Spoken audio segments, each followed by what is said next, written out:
Alors piétinez-moi, allez-y. En tout cas, il y a un numéro à composer et à connaître tout au long de ce week-end et au-delà même, le 36-37, Besma. Oui, absolument. Donc comme tu l'as dit, et puis comme tu l'as dit, surtout c'est sans transition, donc ça va être assez étrange de parler d'un thème totalement différent. C'est ce qui fait l'ADN de l'émission.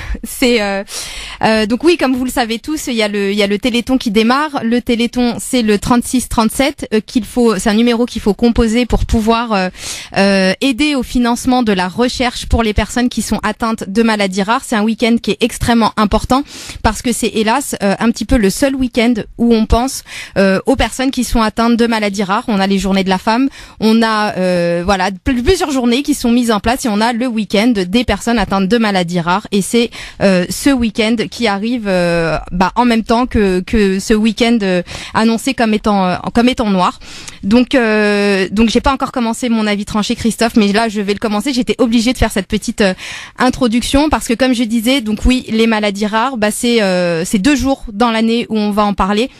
Et moi, je m'interrogeais de savoir quelle était la place des malades invisibles. Quelle est la place des malades invisibles dans notre système de santé? Quelle est la place des malades invisibles dans notre système juridique, mais aussi dans notre système politique? Quelle est la place de ces malades invisibles? Pourquoi est-ce qu'on a besoin de renouveler le Téléthon année après année depuis 32 ans et de mettre en place des marches pour les maladies rares si ils n'étaient pas invisibles justement? Donc je vais vous lire un texte que j'ai écrit en 2004. Et j'ai été assez triste en le relisant de me rendre compte que en 2018, il est toujours d'actualité. Et du coup, je m'interroge et je me demande jusqu'à quand ce texte va être d'actualité. Je trouve ça assez triste, mais c'est une réalité qu'on ne peut pas laisser encore sous silence. Généralement, donc je vous lis le texte qui a été écrit en 2004 et un texte dans lequel on se met dans la peau d'un malade rare. Généralement, lorsqu'on est malade, on a le sentiment qu'une fois qu'on va être pris en charge par un médecin ou un établissement de santé, plus rien de grave ne peut nous arriver. On est rassuré, on se sent protégé, on imagine que les médecins sont des héros qui mettront tout en œuvre pour nous soigner et nous sauver. Évidemment, on est le meilleur système de santé au monde. Mais lorsqu'on est confronté à l'impossibilité de soigner, ou lorsque le médecin se retrouve face à cette impossibilité de soigner, parce qu'il n'arrive pas à établir le bon diagnostic, eh bien hélas, au lieu de continuer à propager autour d'eux cette flamme d'espoir qui nous permet de croire en eux, ils nous laissent repartir dans le monde avec le sentiment que la seule prise en charge dont nous ayons réellement besoin, ce soit une prise en charge psychologique.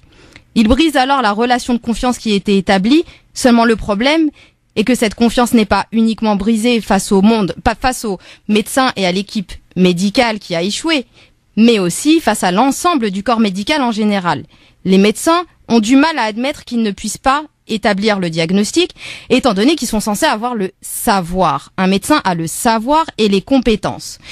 Mais aujourd'hui, les choses paraissent différentes. Puisque les maladies rares, on en parle de plus en plus et on les dénonce de plus en plus. Donc normalement, un médecin, s'il ne parvient pas à établir le bon diagnostic, il est censé pouvoir se protéger ou se réfugier derrière le monde des maladies rares et ne plus se cacher derrière les troubles psychologiques. Les maladies rares vont venir à leur secours afin qu'ils puissent continuer à avoir le savoir, mais peut-être pas les compétences, puisqu'il est légitime pour un médecin d'avoir le savoir, mais de ne pas avoir les compétences au regard des différentes spécialités qui existent. Mais quand on est un malade, et quand on est un malade invisible et qu'on est un malade rare, lorsqu'on est obligé de vivre avec une maladie pour laquelle il n'existe pas de thérapeutique, parce qu'elle est rare, et que les industries pharmaceutiques refusent de faire des recherches faute de rentabilité, on se dit que si elle avait pu toucher plus de personnes, des recherches peut-être auraient pu être mises en place et peut-être permettre de nous sauver la vie. Mais non, on n'existe pas puisque la maladie est rare. On ne peut que survivre et en vouloir au système politique dans lequel on vit pour sa passivité. Pourtant, on sait que depuis nos cours d'éducation civique, et ça c'est assez joli, mais tous les hommes naissent libres et égaux en droit. Oui, tous les hommes naissent libres et égaux en droit et on nous l'apprend en primaire. Mais on oublie toujours, nous malades rares, nous malades invisibles, on oublie toujours que ces principes sont suivis du mot droit. On sait qu'on est emprisonné à perpétuité dans une profonde solitude parce qu'on est différent, une différence hélas qui n'intéresse personne, parce qu'avec une maladie rare, on ne peut pas être libre. On dépend du bon vouloir des politiques et on espère qu'ils décideront vite un jour, qu'ils se décideront à nous redonner notre liberté. On est égaux ? Comment peut-on être égaux lorsqu'on n'existe pas? Cependant, ces certitudes même si elles permettent d'affirmer juridiquement que nos droits ne sont peut-être pas violés, puisque le raisonnement du droit s'inverse, je vais essayer d'être assez simple. Il faut vérifier que le respect de tous les éléments constitutifs d'un droit ou d'une obligation sont respectés pour pouvoir dire qu'une personne atteinte de maladie rare voit ses droits violés. Mais un jour, j'ai un professeur qui m'a dit: le vécu est une chose et le droit en est une autre. Donc, faut redescendre sur terre. Il faut arrêter de dire que les personnes atteintes de maladies rares ne voient pas leurs droits respectés, que le système politique les oublie, que le système médical est défaillant.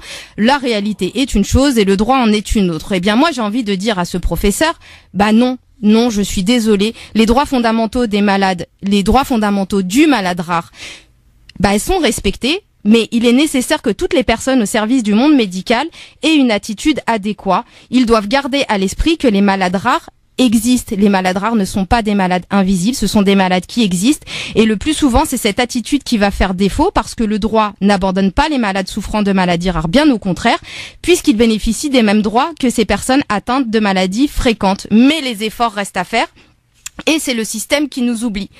Heureusement qu'on a ces 2 jours sur ces 365 jours de l'année. On a ces 2 jours où le Téléthon existe. Plusieurs personnes vont nous dire: non mais le Téléthon, il y en a marre. Ils font des récoltes d'argent que pour leur maladie, pour la myopathie. Et puis c'est un petit peu la guéguerre entre moi j'ai cette maladie là, il faut que l'argent aille là, et le Téléthon il sert que pour cette maladie là. Non, mais moi je dis merci. Heureusement qu'il y a le Téléthon pour qu'on parle de nous. Alors critiquer cette action c'est bien, leur en vouloir c'en est une autre, mais moi j'ai envie de leur dire merci et encore merci de rendre 2 jours par semaine les malades rares par an, ça serait magnifique, 2 jours par semaine, de rendre les malades rares 2 jours par an visibles. 2 jours dans l'année, c'est pas grand chose, mais c'est déjà ça. France Maghreb 2, pour ensoleiller et accompagner vos journées et vos nuits. France Maghreb 2.